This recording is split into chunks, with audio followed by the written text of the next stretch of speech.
Aidilfitri, rakyat dibenarkan pulang ke kampung beraya.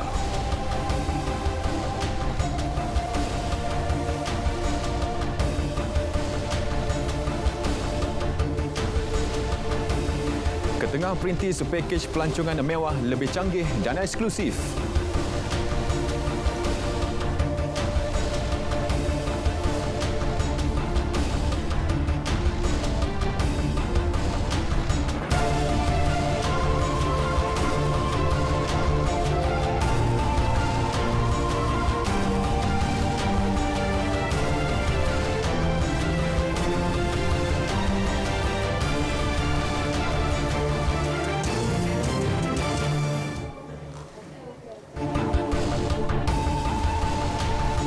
Assalamualaikum, salam keluarga Malaysia. Saya Alif Ashraf Kamanur. Berita wilayah edisi 16 April 2022 membawakan laporan terkini dari seluruh negara. Lita langsung dari Sarawak, Sabah dan Negeri Sembilan juga mengisi paparan petang ini. Setia bersama kami.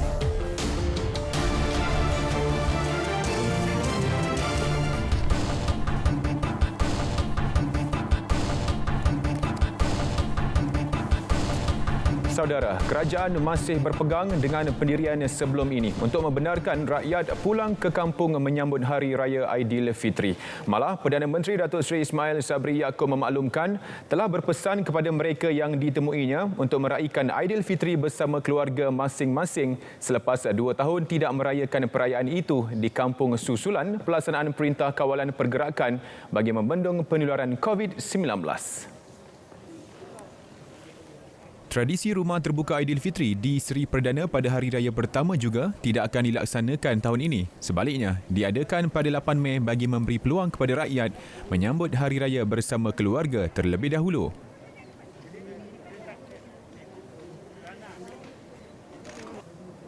Dan saya pun merancang untuk sambutan Hari Raya Open House untuk Perdana Menteri di Seri Perdana. Saya tak buat hari pertama. Biasanya hari pertama raya open house rumah Perdana Menteri. Tahun ini tidak, sebab saya nak beri peluang semua orang balik kampung dulu. Jadi kita akan buat hari Ahad 8 hari bulan lah, kalau 8 hari bulan Mei. Jadi balik kampung dulu, beraya dulu dengan family, sebab sambutan malam raya tu memang ditunggu-tunggu. Bagaimanapun, dalam keseronokan pulang ke kampung, Perdana Menteri meminta orang ramai untuk terus melakukan kawalan kendiri walaupun banyak kelonggaran telah diberikan selepas negara memasuki fasa peralihan ke endemik bermula 1 April lepas. Beliau berkata demikian ketika selepas menyampaikan sumbangan oleh Yayasan Petronas menerusi program Jelajah Semarak Ramadan di Bera. Seramai 4,800 asnaf, ibu tunggal dan anak yatim menerima sumbangan wang tunai itu yang disampaikan pada hari ini dan esok. Lembaga Kemajuan Terengganu Tengah ke Tengah bakal menjadi perintis kepada pakej pelancongan mewah menggunakan rumah bot yang lebih canggih dan eksklusif di Tasik Kenyir dalam tempoh 2 tahun lagi. Langkah itu bertujuan memperkukuhkan lagi nama Tasik Kenyir sebagai destinasi pelancongan antarabangsa dengan pilihan pakej percutian lebih privasi di atas rumah bot dilengkapi kemudahan dan hiasan dalaman bertaraf hotel 5 bintang. Pengerusi Ketengah Datuk Razali Idris berkata ia telah dipersetujui dalam mesyuarat ahli lembaga pengarah baru-baru ini. Mungkin kita kurangkan daripada 30 orang tu kepada 20 saja passenger. Tapi dia punya interior ID dalam tu macam 5-star hotel. Lepas tu dia punya enjin dia tu tak bising, tak mengeluarkan asap. Sebab satu houseboat ni makan juga, kalau yang high end tu yang kita tengok hari tu dalam 5-6 juta satu houseboat. Tapi yang ada di Tasik Kenyir tu hanya 1 million ke bawah. Tak apalah, tu kita kekalkan yang tradisional. Untuk permulaan, Ketengah akan memperkenalkan rumah bot mewah itu sebagai ikon baru di Tasik Kenyir. Kini, terdapat lebih 70 rumah bot dengan purata kadar penginapan 3,000 semalam dengan kapasiti penumpang antara 25 hingga 30 pengunjung. Usah lagi bersikap tunggu dan lihat. Kepada ibu bapa atau penjaga, anda dinasihatkan untuk membuat keputusan segera mengenai suntikan vaksinasi COVID-19 demi kesihatan dan keselamatan anak-anak. Ini memandangkan 15 Mei depan adalah tarikh akhir pemberian dos vaksin COVID-19 di bawah program imunisasi COVID-19 kanak-kanak PIC Kids. Laporan wartawan Mohan Cinasami.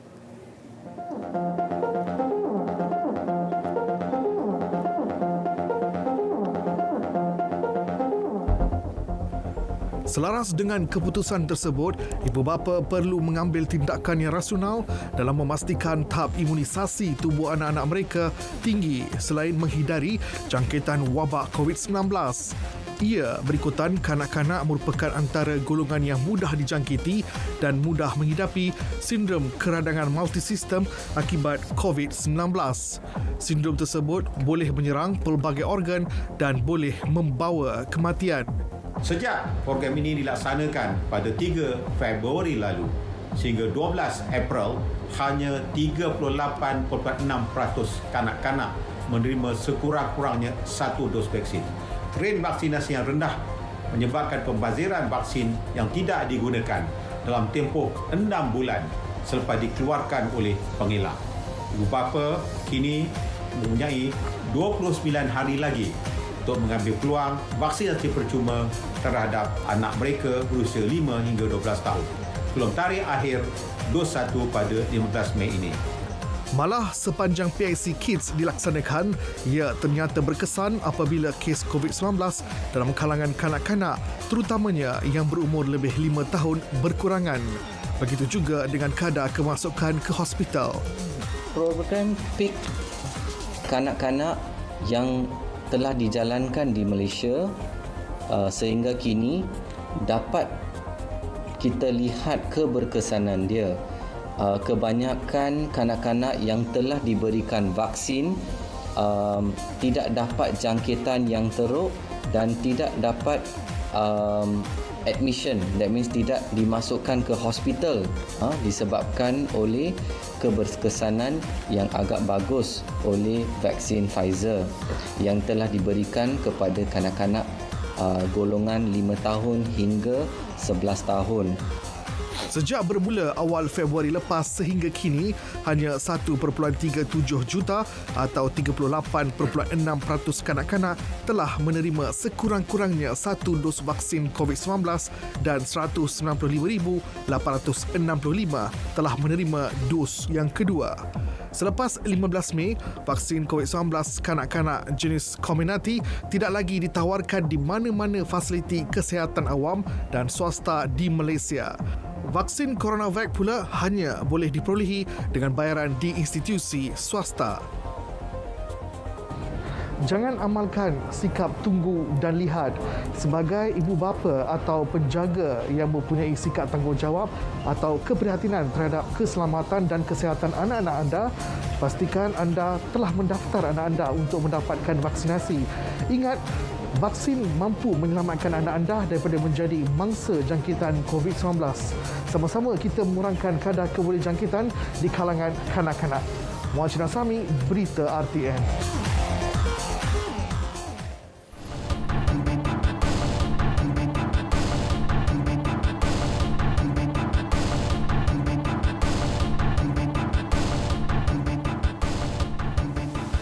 Baik, susulan penemuan segumpal rambut dalam kuih limas yang tular baharu-baharu ini, Jabatan Kesihatan Negeri JKN Perak sedang menunggu keputusan ujian makmal sebelum sebarang tindakan diambil terhadap peniaga terlibat.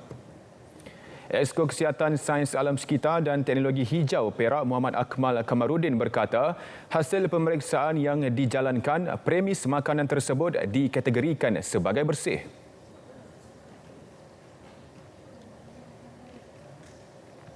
Bukan setakat di bazar je, tapi di rumahnya dibuat siasatan dan juga siasatan juga kepada pengadu dan telah pun dihantar ke makmal lah untuk proses seterusnya.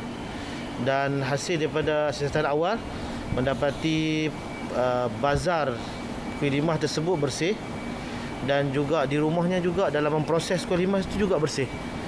Jadi kita tunggulah siasatan seterusnya. Beliau berkata demikian selepas program Santuni Asnaf dan golongan sasar Ramadan anjuran Jabatan Alam Sekitar Jas Negeri di Gopeng. Sepanjang tahun lepas, lebih 18,000 individu menerima bantuan khas rancangan asnaf MIPS kesan pandemik COVID-19 melibatkan RM5.453 juta. Langkah proaktif Majlis Agama Islam dan Adat Istiadat Melayu Perlis MIPS itu bagi membantu golongan memerlukan terutamanya asnaf yang terjejas akibat pandemik COVID-19. Raja Muda Perlis Tuanku Syed Faizuddin Putra Jamalulail bertitah, MIPS juga telah membuat agihan bantuan kepada 15,303 penerima melalui akaun bank. Manakala bagi 2,876 penerima lagi yang tidak mempunyai akaun telah menerima bantuan masing-masing menerusi edaran melalui amil-amil kariah. Baginda bertitah demikian ketika menyempurnakan perasmian Majlis Apresiasi Penyumbang Zakat Gaji tahun 2021 Majlis Agama Islam dan Adat Istiadat Melayu Perlis MIPS di Masjid Tuanku Syed Putra Jamalulail.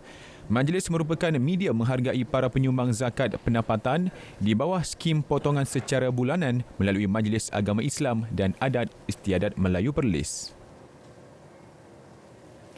Baik, seperti biasa untuk perkembangan semasa cuaca di seluruh negara, langsung ke Jabatan Meteorologi bersama pegawainya Rashdam Amirul Ashraf Roslan. Silakan. Baiklah, Assalamualaikum dan salam hormat kepada semua penonton. Kita mulakan informasi cuaca pada petang ini dengan melihat kepada imej satelit terkini. Dapat diperhatikan ketika ini terdapat pembentukan kelompok awan hujan di kebanyakan kawasan-kawasan di Malaysia, terutamanya di bahagian pantai timur Semenanjung, juga di hampir ke semua bahagian di Sarawak. Keadaan ini boleh membawa kepada kelembapan yang tinggi dan hujan yang berpanjangan di kawasan-kawasan berkenaan.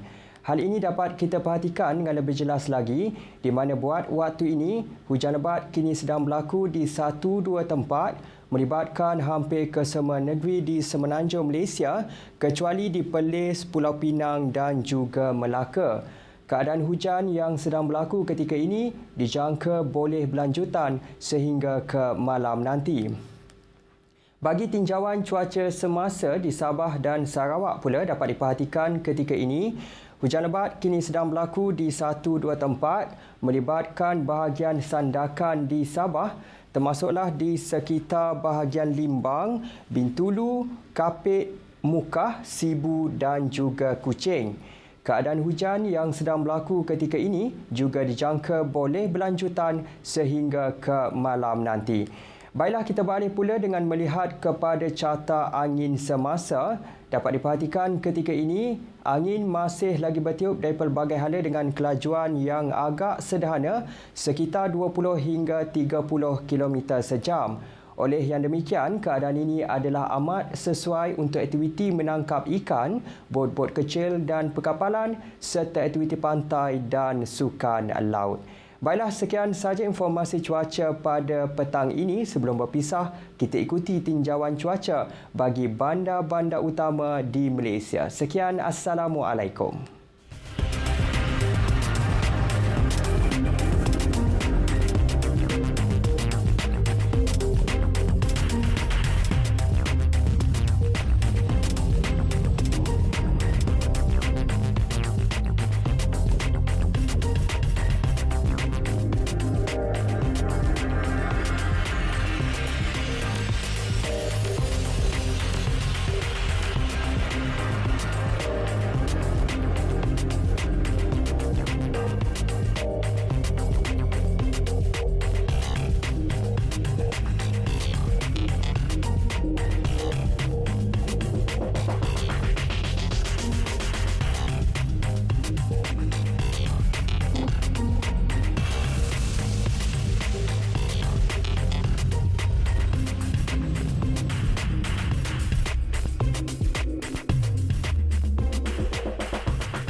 jam Moh Sahur. Anjuran Pahang FM menceriakan kumpulan Sasar pagi tadi. Tidak menyangka menerima tetamu seawal pagi, rata-rata gembira dan teruja. Tu je. Memang tak pernah jumpa hari je. Sekali pun tak pernah. Gembira. Terlalu gembira lah. Badi kenapa? Kaki ni macam mana? Kaki macam mana ni? Dengan potong. Ya. Nak hantar lah. So, hari ni memang seronok lah. Seronok lah. Mazat selalu dengar dari dia, tak pernah jumpa. So, bila jumpa hari ni macam mana Badi rasa? Terlalu gembira. Kita dapat sumbangan hari ni. Bersyukur lah. Rasa happy. Itulah sikit. Rasa seronok lah, terharu kehadiran semua ni. Saya yang cacat penglihatan ni memang selalu bergantung pada radio lah. Memang dengar radio setiap masa, tak kira masa. Radio Pahang FM. Radio Pahang FM. Memang Pahang FM tu memang jadi pilihan pakcik setiap hari lah. Mana stesen radio yang ada kat pakcik tu tak ada tu stesen lain dah. Ya, hari ni yalah DJ datang kunjung pakcik, macam mana rasa pakcik? Allah Tuhan sajalah yang tahu punya. Bagaimana gembiraannya. Baru ajalah seorang tua dah nak hampir hajar dah, nak hampir. Ada lagi orang anak-anak datang berkunjung untuk pakcik buat masa ni. Turut serta adun Pramujaya Datuk Seri Shah Muhammad Puzi Shah Ali dan Ketua Biro Ekonomi Majlis Tindakan Sosial Pahang Datuk Muhammad Nizar Najib.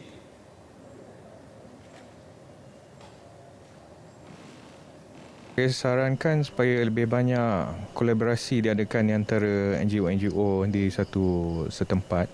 Dan kalau boleh kita kongsikan data maklumat mereka mengenai mereka yang memerlukan supaya gerak kerja antara NGO lebih tepat dan tersasar lah. Mereka-mereka yang terlibat dengan RTM dan aktif dengan RTM ini mendapat satu penghargaan di mana pada bulan yang mulia ini pihak RTM Pahang dapat berkunjung ke rumah mereka untuk bersahur. Mereka menerima set menu sahur, hamper serta wang tunai sumbangan Pahang FM dengan kerjasama Hotel Angkasa Royal dan syarikat Adabi Kuantan. Baik, Kementerian Sains Teknologi dan Inovasi mengambil serius kenaikan harga ayam yang dikaitkan dengan bahan makanan. Justru inovasi lalat askar hitam atau Lava Black Soldier Fly BSF dilihat berupaya menjadi alternatif bagi makanan ternakan ayam dan ikan. Timbalan Menteri Datuk Ahmad Amzad Hashim menjelaskan berdasarkan kajian dijalankan sejak 4 tahun lepas, BSF mampu mengurangkan kos membeli makanan haiwan ternakan itu yang ada di pasaran.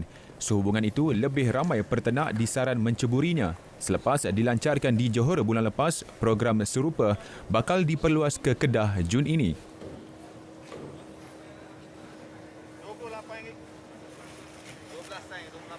30% daripada sumber protein untuk tujuan peternakan kita boleh dapatkan daripada Black Soldier Fly. Setakat ini dari segi teknologi itu telah pun terbukti dan sekarang ni apabila kita laksanakan di Johor, kita harap benda itu dapat diperturunkan kepada penternak dan pengusaha. Jadi ini skop ini saya percaya di bawah MAFI lah, di bawah MAFI. Kita di bawah MOSTI, tanggungjawab kita dari segi penghasilan dan teknologi itu sendiri. Jadi itu yang kita boleh laksanakan di bawah kementerian kita. Datuk Amzad menyatakan demikian selepas program jualan ayam murah di Pasar Cabang 3 Kuala Terengganu. Beliau yang juga ahli Parlimen Kuala Terengganu telah menyumbang subsidi RM6 setiap seekor ayam bagi membolehkan peniaga menjual pada harga RM7.90 sekilogram.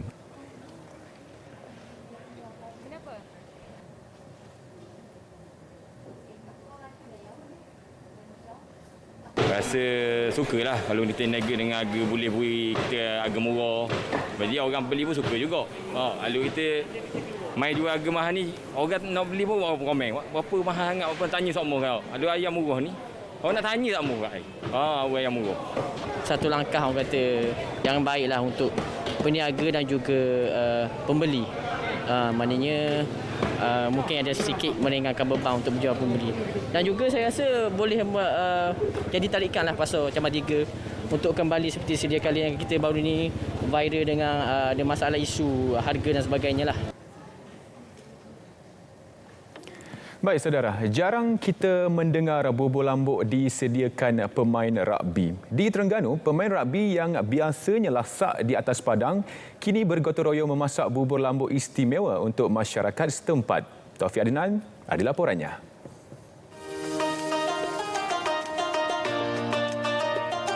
Bergotong royong menyediakan bubur lambuk dari awal pagi menjadi simbolik perpaduan untuk memupuk generasi muda dalam kalangan pemain rugby ini agar lebih memahami erti hidup bermasyarakat.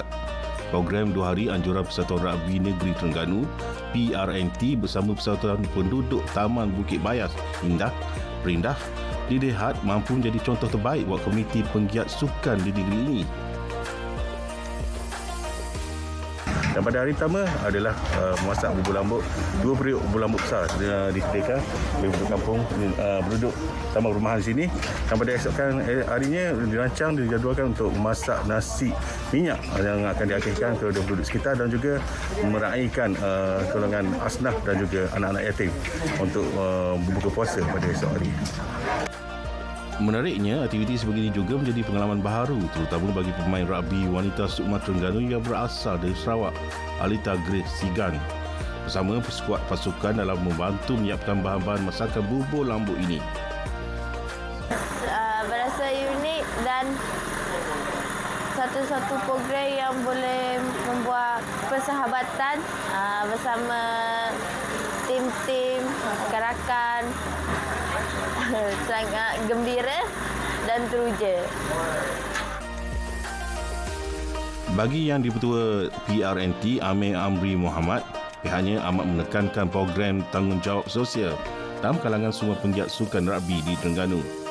Satu inisiatif yang memang kita adakan supaya pemain-pemain dan juga pihak pengurusan dapat bersama-sama di dalam merealisasikan ataupun menjemalkan supaya semangat bukan saja di padang tetapi dari segi rohani bagi membantu golongan-golongan ini. Sebelum ini, pelbagai program kemasyarakatan telah dianjurkan oleh PRNT, antaranya membantu membersihkan kediaman penduduk terjejas banjir di Hulu Terengganu baru-baru ini. Taufik Adnan untuk Berita RTM.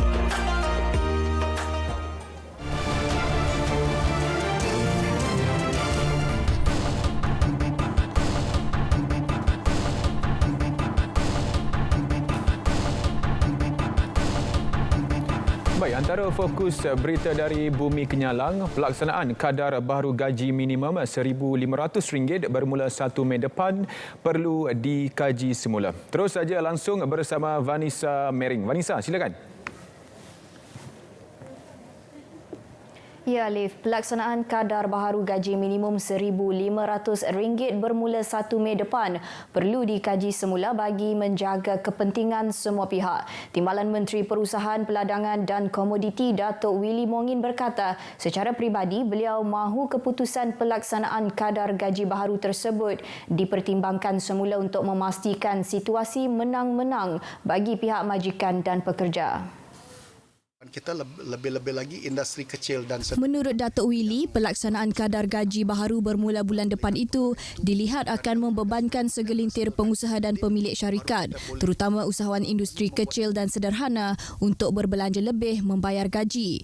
Beliau tidak mahu melihat usahawan yang baru mengembangkan perniagaan atau berjinak-jinak dalam dunia perniagaan serta yang baru membina semula perniagaan setelah terjejas sejak 2 tahun lepas terbeban atau terkesan dengan kadar baharu tersebut yang turut akan meningkatkan kos pembayaran gaji termasuk pembayaran kumpulan wang simpanan pekerja KWSP dan perlindungan keselamatan sosial pekerja. Walaupun pelaksanaan ini ia adalah keputusan daripada Kabinet dan juga Kementerian Sumber Manusia dan itu terpulang kepada mereka yang di peringkat tampuk pimpinan tertinggi yang membuat keputusan. Tapi di peringkat saya secara peribadi, saya memohon supaya mereka pertimbangkan dulu perkara ini kerana sebagi saya kita hendaklah menghayati dan juga mengenal pasti apakah masalah pengusaha-pengusaha ini. Kita tidak mahu dengan adanya implementasi gaji minima ini ia akan menutup banyak syarikat-syarikat industri kecil dan sederhana ini kerana mereka rasa tidak mampu bertahan, mereka terpaksa akor dan tutup syarikat. Datuk Willy ditemui selepas merasmikan pejabat urusan Ad Penggau Persatuan Segu Benek Penerusan di Kampung Benek, Jalan Puncak Borneo, Kuching. Menyentuh mengenai persatuan tersebut, beliau berharap persatuan yang ditubuhkan sejak Ogos 2018 itu akan berfikiran terbuka dalam melaksanakan aktiviti demi pembangunan semua pihak. Tegasnya, perasaan dengki atau bercakaran sesama ahli persatuan perlu dikikis, sebaliknya saling membantu dan menyokong dalam pelaksanaan program yang mampu meningkatkan taraf kehidupan penduduk serta mengekalkan kebudayaan masyarakat setempat. Pada majlis tersebut, beliau turut meninjau projek menaik taraf tanjuk Rumah Panjang Benek melibatkan peruntukan sebanyak RM50,000. Pihak sekolah dan para guru sedia menerima pandangan serta cadangan daripada semua pihak dalam memastikan pembukaan penuh sesi persekolahan tanpa penggiliran bagi murid sekolah rendah pada Isnin ini berjalan dengan lancar. Presiden Kesatuan Guru Sarawak STU Adam Prakash Abdullah berharap langkah ini dapat membantu guru dalam melaksanakan sesi pengajaran dan pembelajaran PDP dengan lebih efektif. Bukan dengan baik, ya. Kita berharap semua pihak bekerjasama, berbincang di mana yang boleh, memberi cadangan-cadangan kepada pihak sekolah sekiranya boleh membantu pihak sekolah menguruskan kembalinya anak-anak murid ini ke sekolah. Kita mahu semua sistem diaktifkan balik tanpa sebarang masalah. Beliau berkata demikian ketika dihubungi RTM bagi mengulas mengenai pengumuman Menteri Kanan Pendidikan Datuk Dr. Razi Jidin pada 8 April lepas berhubung sesi persekolahan tanpa penggiliran bagi murid sekolah rendah yang bermula Isnin ini. Adam Prakash menambah pihak STU menyambut baik keputusan itu dalam memastikan murid-murid dapat menimba ilmu dengan lebih baik dan tidak tercicir daripada pelajaran. Katanya keputusan tersebut adalah yang dinanti-nantikan oleh ibu bapa dan juga anak-anak yang mahu sesi PDP dilakukan secara berkesan selepas sesi pembelajaran mereka terkesan lebih 2 tahun ekoran pandemik COVID-19. Beliau dalam pada itu juga yakin bahawa para guru dan pihak pentadbiran sekolah kini bersedia menerima kembali murid-murid ke sekolah dan melaksanakan tugas dengan baik supaya kekangan proses pembelajaran dapat diatasi semula. Kerjasama erat dan hubungan simbiotik dengan agensi kerajaan ataupun swasta serta kelompok masyarakat kunci keupayaan Ibu Pejabat Polis Daerah IPD Bintulu melaksanakan penugasan yang diamanahkan menerusi kepimpinan bekas Ketua Polis Daerah Bintulu ACP Zulkifli Suhaili. ACP Zulkifli Suhaili yang kini merupakan Ketua Polis Daerah Sibu menegaskan sepanjang perkhidmatan beliau sebagai KPD Bintulu bermula tahun 2017, apa yang penting baginya ialah membina hubungan baik serta membentuk barisan kepimpinan dalam kalangan pegawai dan anggota IPD Bintulu.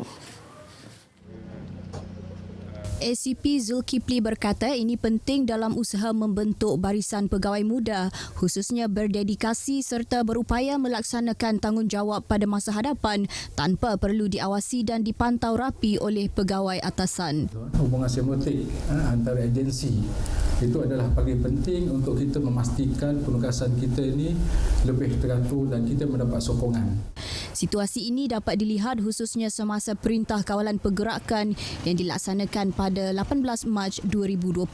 Pihak Polis Bintulu ujarnya antara barisan hadapan yang berdepan pelbagai penugasan dan operasi yang turut melibatkan agensi lain seperti Angkatan Tentera Regimen Sempadan Kem Similajau Bintulu, Lembaga Kemajuan Bintulu, Rela dan Angkatan Pertahanan Awam Malaysia APM Daerah Bintulu. Malah hubungan baik dengan pihak media termasuk RTM katanya antara faktor penting bagi memastikan peranan yang dimainkan oleh IPD Bintulu dapat diketengahkan kepada pihak umum. Begitulah kita bekerjasama dengan media khususnya di Bintulu ini untuk memastikan penugasan kita di Bintulu ini dilihat oleh masyarakat dalam kita, memastikan kesejahteraan, keteraman awam dan keamanan khususnya kepada masyarakat Bintulu untuk memastikan tuntutan pucuk pimpinan dan juga hasrat daripada kerajaan dapat kita laksanakan. Beliau berucap demikian pada majlis berbuka puasa dan sanjungan budi lambaian kasih IPD Bintulu bersama beliau dan isteri Dr. Rabayah Tahir, bekas pengerusi Perkip IPD Bintulu di Bintulu. Pada majlis itu, beliau turut menyampaikan sijil penghargaan kepada pengamal media yang banyak memberikan sokongan kepada IPD Bintulu sepanjang beliau berkhidmat selama 4 tahun 6 bulan 27 hari di Bintulu. Dengan itu, sekian berita dari Sarawak. Salam keluarga Malaysia. Kita kembali bersama Alif di Angkasa Puri. Silakan. Ya, terima kasih Vanessa. Baik saudara, berita wilayah berehat seketika dan kita kembali selepas ini. Bahasa Melayu adalah bahasa ilmu. Tetapi penggunaannya berkurangan kerana tidak ada terjemahan buku-buku untuk sebagai ulang kaji dan juga sebagai buku yang khusus untuk digunakan di sekolah, di universiti dan sebagainya. Jadi sebab itulah saya harap Institut Terjemahan selepas ini akan lebih proaktif dan kerajaan akan memperkasakan Institut Terjemahan dan Buku Malaysia ataupun TBM.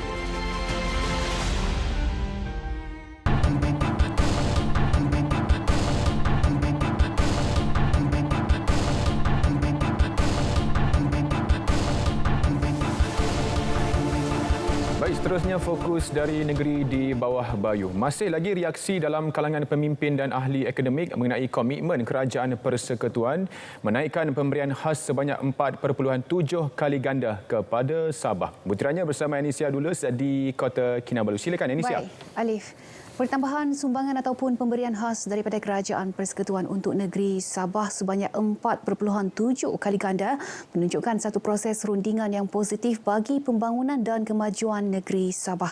Kesepakatan ini juga membolehkan lebih banyak pembangunan dapat disalurkan di negeri ini kelak.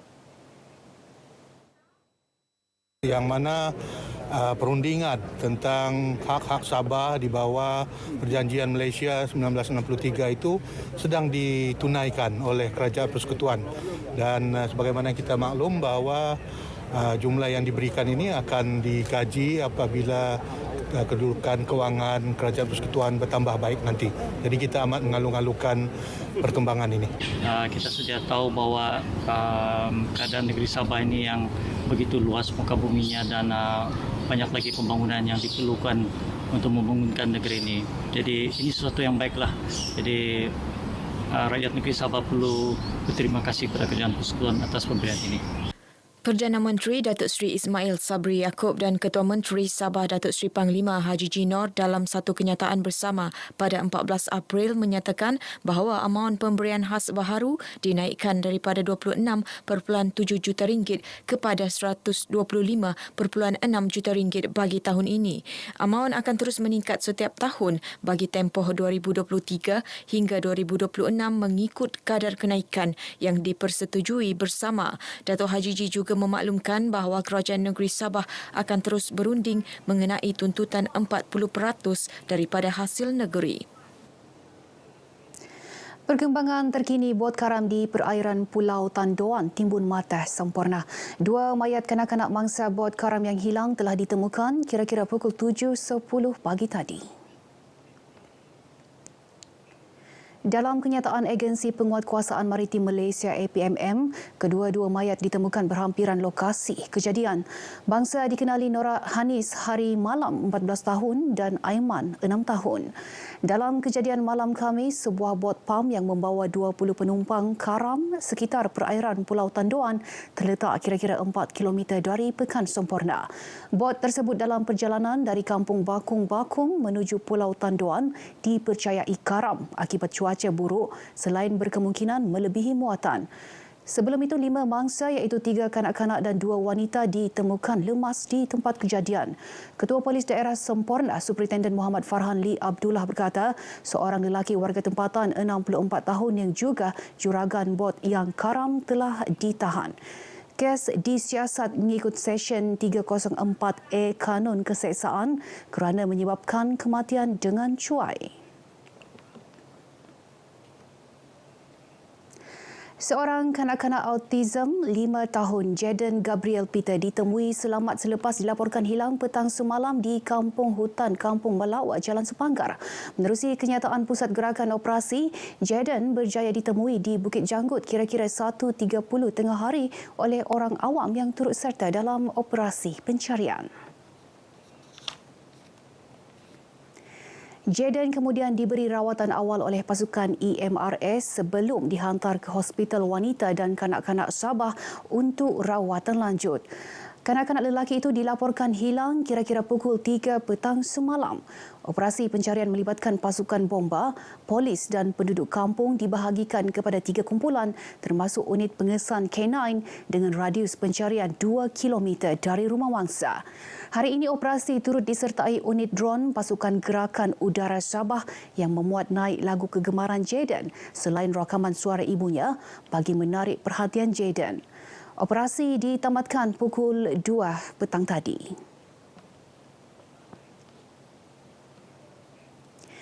Program Sedekat Jelajah Ramadan RTM Tawau dengan pengisian pelbagai aktiviti menarik berlangsung sejak pagi tadi lagi.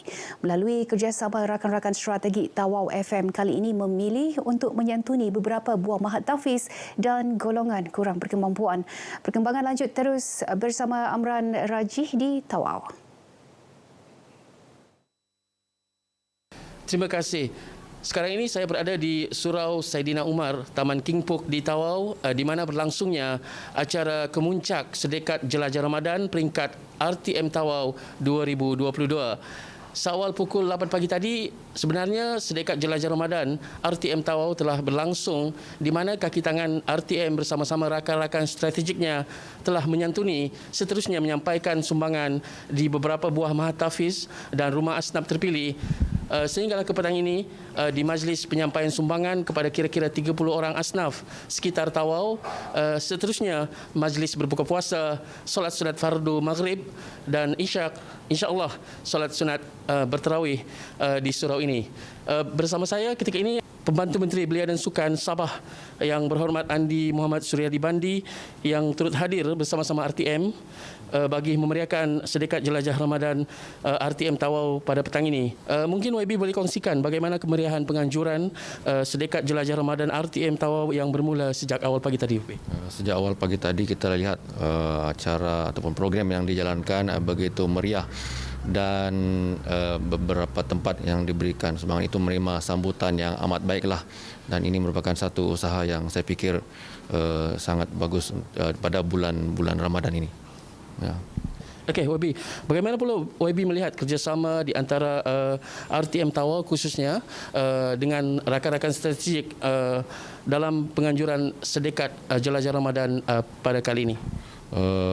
Dari segi kerjasama saya ingat semuanya berlangsung dan dalam keadaan yang bagus dan baik, dan kita rakan-rakan strategik begitu mengalu-alukanlah keterlibatan PRTM yang memang selalu dekat dengan masyarakat dan ini merupakan satu kerjasama yang baguslah ya, di antara PRTM dan juga rakan-rakan strategik yang terlibat. Tetapi kesempatan ini kita jangan lupa untuk mematuhi SOP dan juga sebagainya lah. Terima kasih Yang Berhormat Andi Muhammad Suryadi Bandi, Pembantu Menteri Belia dan Sukan yang juga Ahli Dewan Undangan Negeri Tanjung Batu.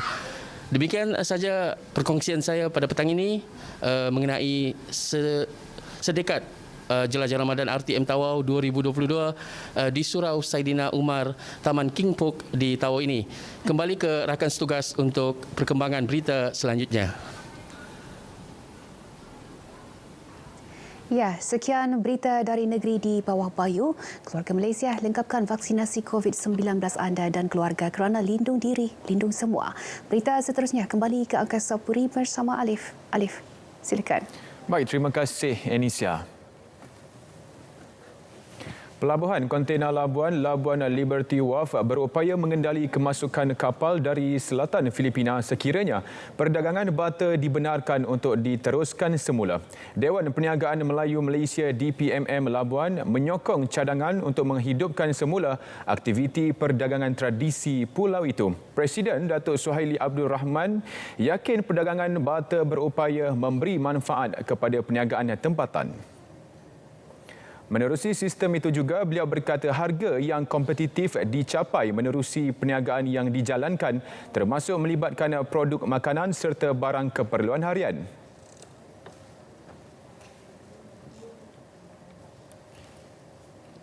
Demi untuk mengaktifkan semula ekonomi Labuan, maka tindakan-tindakan proaktif ke arah mengaktifkan semula barter trade ini harus dimulakan dengan kadar yang segeralah kerana Labuan sangat sepi dan kita sebenarnya mempunyai advantage sebagai duty free island.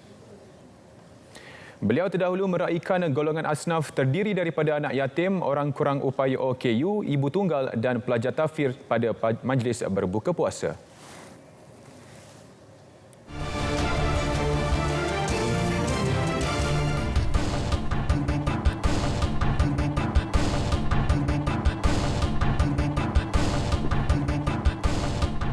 Saudara, tradisi setiap Ramadan, pelbagai pihak sama ada kerajaan, swasta mahupun badan bukan kerajaan NGO terus menyantuni golongan memerlukan. Di Johor, Angkatan Belia Islam Malaysia ABIM meneruskan program sumbangan yang masuk tahun ke-16 dengan golongan asnaf antara penerima bantuan.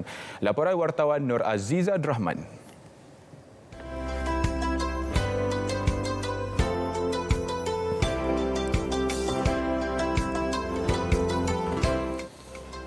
Berkonsepkan berkongsi rezeki bersama komuniti dan masyarakat. Program kali ini telah menyantuni 300 keluarga melibatkan sumbangan berjumlah RM50,000.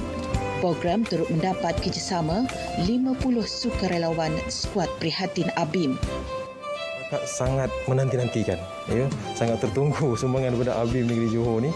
Bila kami sampai di satu kampung, satu pertempatan komuniti itu, mereka sudah lihat dah, logo ABIM, ABIM datang. Maknanya tertunggu-tunggu kehadiran kami untuk menyampaikan, untuk menyalurkan sumbangan ini. Bagi penerima, sekampit beras dan keperluan harian yang diterima memberi makna dalam kehidupan harian mereka.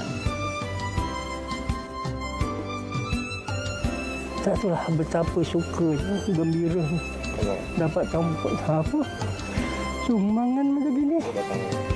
Untuk saya terus tak income, cakap terus tak income. Terus tak ada. Kalau anak dah kan anak tahu anak pun dah berkeluarga semua kan. Kalau ada. Kalau tak adalah. Tak risau. Nah itu saya memang ada menyaga lah sikit-sikit. Tapi dekat pasar karat. Tapi sekarang tak berapa umat. Kadang-kadang dapat 40, 50 tu je. Tapi saya pergi kat saya naik gerip kan. Gerip tampang kadang-kadang RM18. Kalau saya pergi petang kadang sampai RM20. Tapi makcik gembira lah. Makcik cak kali terima kasih lah banyak-banyak. Tuhan saja yang balas.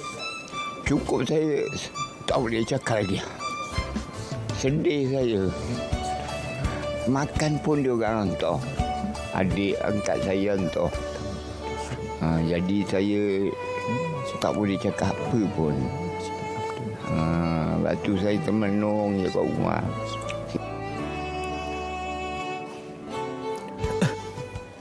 Sumbangan dilaksanakan ini membuktikan komitmen NGO dan sukarelawan terlibat dalam membantu masyarakat dan komuniti setempat dan ia sekaligus memastikan mereka dapat menyantuni golongan memerlukan bersama berkongsi secupak rezeki dalam mewarnai bulan yang mulia ini dalam mengharungi kehidupan seharian. Nur Azizah Abdrahman, Berita RTM. Baik, sambutan Ramadan juga lebih bermakna bagi golongan banduan yang berjauhan daripada keluarga dengan adanya kunjungan pihak yang prihatin. Itu antara perkongsian dari Negeri Sembilan dan laporan penuh. Terus saja bersama Azlina Kamarudin. Ya, benar. Program menyantuni banduan penjara Seremban dizahirkan Jabatan Penerangan dengan kerjasama Penjara Seremban menerusi program Semarak Kasih sebagai usaha mendekatkan masyarakat dengan Jabatan Penjara. Pengarah Penjara Seremban, penolong Komisioner Penjara Ahmad Mustaqim CBC berkata, ia seiring konsep rehabilitative culture untuk mewujudkan persekitaran pemulihan kondusif. Setiap banduan berpotensi untuk dipulihkan dengan wujudnya hubungan baik antara kaki tangan dan banduan sekaligus memberi motivasi untuk mereka berubah menjadi lebih baik. Apabila program sebegini dilaksanakan oleh masyarakat, mereka nampak masyarakat sebagai rakan dan akhirnya sedikit sebanyak membantu untuk mereka tidak jadi antisosial. Jadi itulah yang kita harapkan. Beliau ditemui pada majlis berbuka puasa Semarak Kasih di Seremban. Keakraban masyarakat sebagai rakan banduan membantu mereka lebih yakin dan tidak rasa tersisih. Negeri Sembilan dijangka menerima kunjungan lebih ramai pelancong susulan fasa peralihan ke endemik. Malah angka dijangka meningkat lebih 60% daripada 1.1 juta pelancong sebelum wabak COVID-19 menular. Setiausaha Majlis Bandaraya Seremban, Mas Mediawan Yahya berkata, Seremban antara daerah yang menjadi tumpuan. Sasaran setakat ni kita jangkakan kalau bolehlah dapat mencapai daripada figure asal tu sebanyak 60% daripada figure asal 1.1 juta tu. Kalau di Seremban tu kita antara daerah yang paling banyak menerima pelancong selain daripada Port Dickson. Harapan kita dapat 60% tu adalah satu harapan yang realistik lah pada kami. Beliau ditemui pada majlis berbuka puasa santai dalam bot di Taman Rekreasi Air Seremban. Konsep santai itu merupakan antara produk pelancongan nostalgia yang ada di Seremban. Fasa peralihan ke endemik bermula 1 April lalu nyata melegakan penggiat pelbagai sektor khususnya industri perhotelan. Akibat kesan secara langsung, ada yang terpaksa menutup operasi hotel mereka. Berikutan kebenaran untuk membuka sempadan negara, kehadiran pelancong asing memberi sinar baharu. Di Negeri Sembilan, kebanyakan hotel menyambut baik peralihan ini yang membolehkan pelbagai aktiviti dilaksana semula. Misalnya, penganjuran bufet Ramadan dengan kapasiti pengunjung lebih besar pada tahun ini. Menurut Pengurus Besar Nilai Springs Golf and Country Club, Dave Singh, kelonggaran itu tepat pada masanya dan memberi peluang kepada anak muda untuk bekerja. Kami betul-betul setujulah. Kelonggaran ini bagus untuk kita. Pasti hotel kan, dah kita 2 tahun dah teruk, bisnes teruk. Jadi kelonggaran ini mendapat bisnes kita lebih lah. Dari segi staff pun kita dah ramai, kita dah dapat, kita dah suruh dia kerja balik. Lepas tu ada banyak pekerja sambilan datang kerja part time. Kira bagus lah, kira dari segi pekerja ada dapat pekerjaan. Dari segi majikan, kami ada bisnes lah, revenue lah untuk hotel. Bagi Ketua Hospitality di tempat Country Club Sendayan, John Michelle Koch, tahun ini pihaknya memperkenalkan konsep Bazar Ramadan sebagai kelainan. Yang kita punya bazar untuk tahun ini kita buat konsep bazar.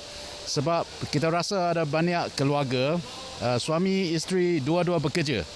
So memang tak ada masa untuk memasak untuk berbuka puasa. So kita buat bazar ni sebelum dia balik rumah, lepas kerja dia datang sini untuk komuniti Sendayan. Dia datang sini, dia beli makanan, balik rumah boleh makan terus. Yang inilah konsep yang paling penting untuk kita lah, cita rasa benua. Sekian paparan dari Negeri Sembilan. Assalamualaikum, salam keluarga Malaysia. Kembali ke Angkasa Puri. Baik, terima kasih Azlina. Seterusnya, pembukaan semula sempadan negara susulan fasa peralihan ke endemik sudah lama dinanti-nantikan. Kelonggarannya melegakan banyak pihak terutama industri perhotelan. Nurul Ashikin Abdul Halim menyelami kebangkitan semula pengusaha perhotelan.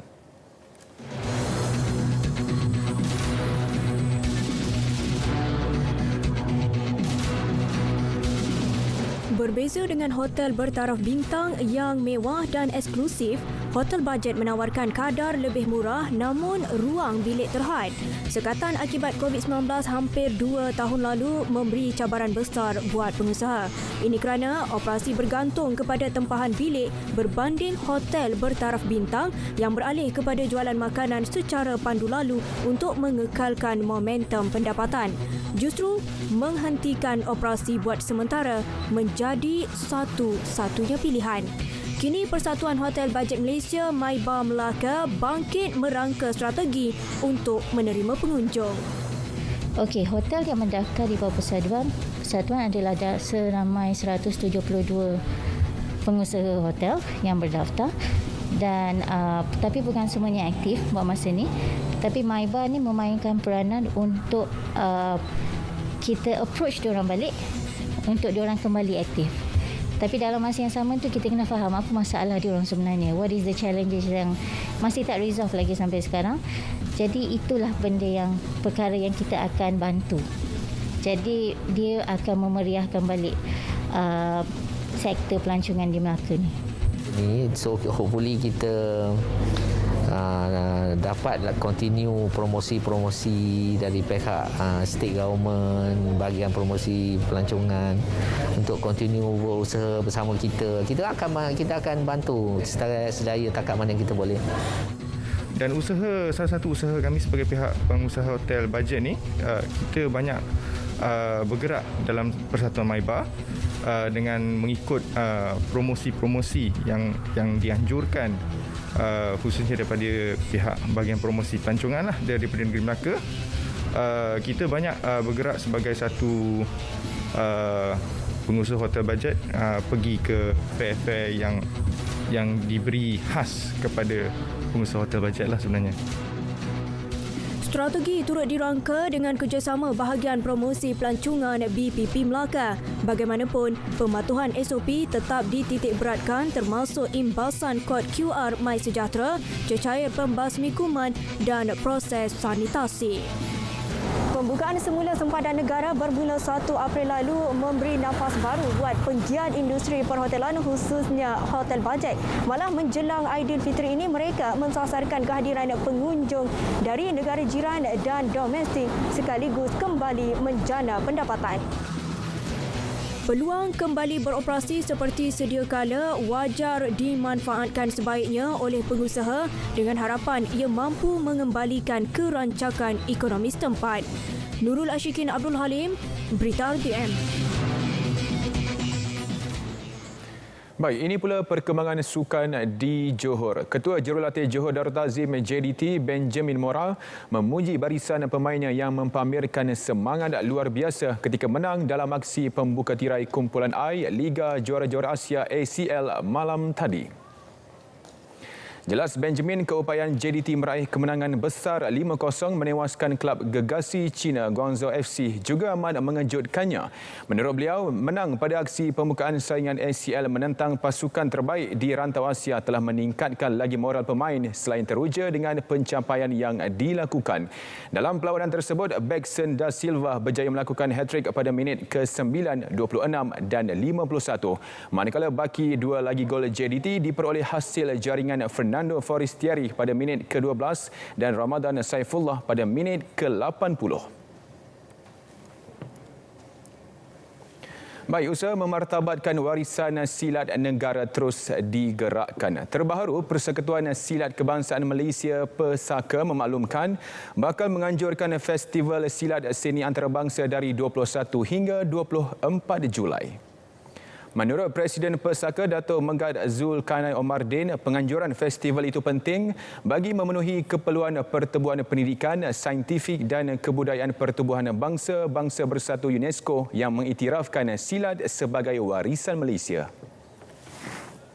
Penting sebab ini adalah untuk memenuhi apa yang telah diluluskan oleh UNESCO bahawasanya silat Malaysia sebagai warisan tidak ketara dunia milik negara kita. Jadi untuk memastikan pengiktirafan UNESCO itu masih lagi kekal, maka kita telah pun bersetuju untuk mengadakan festival silat seni antarabangsa yang bermula 21 sehingga 24 hari bulan Julai. Dan ini adalah penting untuk kita selain mempromosikan sukan silat, yang penting ialah silat sebagai satu daripada elemen seni budaya dapat kita pertahankan.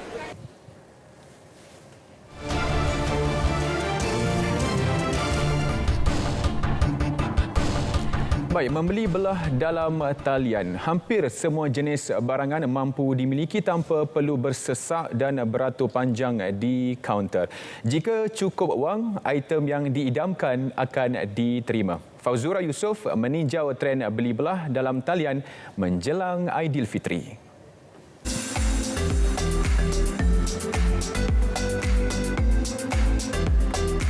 Walaupun sektor ekonomi telah dibuka sepenuhnya, namun masih ramai memilih membeli barangan secara dalam talian. Antara kelebihan, perbandingan harga mudah dibuat, menjimatkan masa dan tenaga serta kepelbagaian senarai pilihan. Perkara ini diakui Ketua Perangkawan Datuk Seri Dr. Muhammad Uzair Mahidin. Meskipun tidak serancak tahun-tahun sebelumnya kerana keluarga Malaysia terpaksa duduk di rumah akibat Perintah Kawalan Pergerakan, namun trend pembelian dalam talian kekal konsisten tahun ini. Sebenarnya kalau kita lihat corak penggunaan perkhidmatan talian ini memang semakin meningkat. Contohnya untuk sistem perbankan, kita pun telah menghampiri lebih kurang 20%. Jadi untuk pemesanan atas talian pun easily lebih kurang 30% dia punya corak penggunaan tu. Cuma persentage tu akan terus meningkatlah. Dan kemudahan menggunakan pesanan tu menggunakan mobile application tu lagi menambah lagi memudahkan urusan transaksi pembelian atas talian tu. Rutin harian yang padat dan tidak mahu terperangkap dalam kesesakan pastinya memberi impak kepada lonjakan tabiat membeli belah secara online. Jadi bila kita lihat, bila seseorang itu melaksanakan keperluan kehidupan pembelian di atas talian tu, sebenarnya banyak perkara yang mereka boleh manfaatkan masa mereka. Mereka tidak perlu spend masa dalam traffic jam, mencari parking kereta berpusing-pusing beberapa kali dan sebagainya. Dan dalam masa sama, dia boleh melakukan banyak perkara. Dia punya household chores dekat rumah tu, yang banyak dia buat tu. Sebelum ni mungkin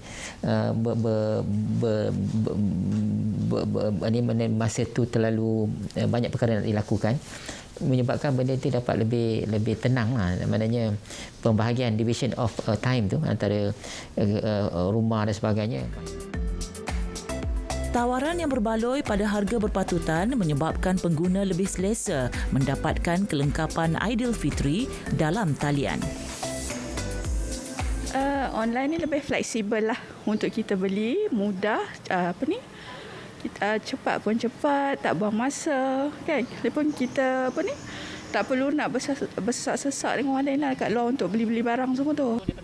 Bagi saya nampak kalau beli online ni kita lebih dari segi option tu, kita dapat tengok harga yang terbaik tau. Maksudnya bila online kita dapat tahu macam satu barang tu harga banyak tau. Maksudnya kita boleh tengok yang mana yang paling murah. Kita boleh buat orang kata comparison lah. Kita lagi senang, kita tak nak keluar, tak payah nak beratur panjang, tak perlu nak berkumpul ramai-ramai. Barang sampai kat rumah je kalau order online. Pembelian dalam talian dan sambutan Hari Raya Aidilfitri cukup sinonim kepada masyarakat kita. Hanya menggunakan telefon, semuanya selesai. Semuanya bergantung kepada diri anda sendiri, anda yang menentukan segala-galanya. Fauzura Yusof untuk Berita RTM. Baik, saudara, berita wilayah edisi 16 April berakhir di sini. Dapatkan perkembangan sahih sepanjang masa melalui portal berita RTM di berita.rtm.gov.my. Dengan itu, Assalamualaikum, salam keluarga Malaysia.